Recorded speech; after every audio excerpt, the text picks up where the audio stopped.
Super Adventure Island was released not too long after the Super NES hit North American shores, and it was one of the first big sequels to come over from the NES that wasn't Mario.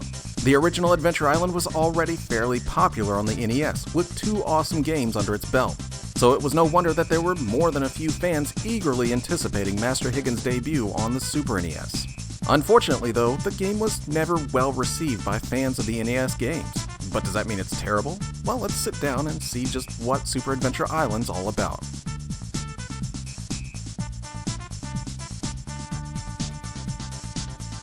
Super Adventure Island starts off with Master Higgins sitting on top of a really tall rock with his Superfly Honey. His evening of vertigo-inducing romance is quickly cut short when a totally jealous wizard appears and turns his girl into stone. Master Higgins immediately descends into suicidal depression, flinging himself off the rock to the hard, cold earth below, instantly killing himself on impact. And then the game begins. Once in control of Master Higgins, you'll be met with a fairly standard 2D platformer. The core idea of the game is to jump and murder your way through stages before your health meter runs out, which is constantly depleting as you go through the stage. Collecting fruits along the way will only regain a bar or 2, so you have to keep moving if you want to make it to the end of each stage. Standing in the way of your goal are a few enemies here and there, but most are easily dispatched with Higgins' trusty axe or boomerang. You can power up these weapons by collecting more of the same weapon, allowing you to throw out more at the same time, and eventually turning them into fireball weapons if you collect enough of them. Overall, it's a fun game to play, and it controls well to boot, so just why did everyone hate on the game so much back in the day?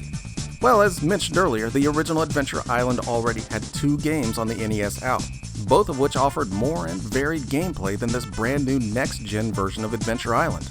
Adventure Island 2 even featured a Mario 3-like map, along with rideable dinosaur friends. So going from that to Super Adventure Island felt like a downgrade, especially when you figure in that this game only offered up 5 worlds total, all of which can be beaten in just a few minutes after a couple of playthroughs. And that's honestly all you'll need, since the game doesn't offer up much of a challenge beyond one-hit kills and memorizing where enemies are, and the occasional boss fight.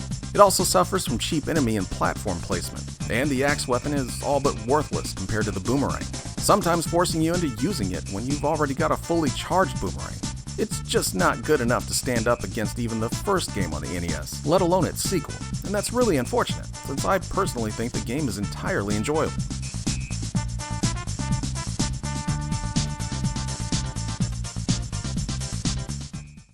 One thing no one can argue with, however, is the quality of the music. It's seriously great, and almost made my jaw drop the first time I heard those funky stage beats. Going from the NES sound chip to this was truly the leap you would expect from a brand new console. It also didn't hurt that the man responsible for the music was none other than Yuzo Koshiro, who would go on to become one of the most famous video game composers of all time.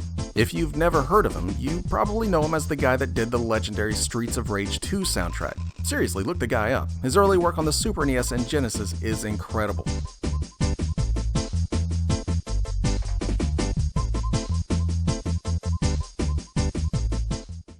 Even if I enjoy Super Adventure Island, it's not what I'd call an all-time classic Super NES game by any means. But it's totally still fun to sit down and play for a bit.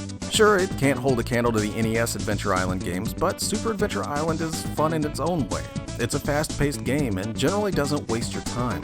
The stages are just short and challenging enough that it has that just one more try mentality to it, and I think that's a hell of a compliment for just about any game. So maybe don't go onto Super Adventure Island expecting the next great Adventure Island game, but take it on its own terms, and I think this is a game that you'll get hooked on pretty fast. And at the very least, you get to listen to that awesome soundtrack.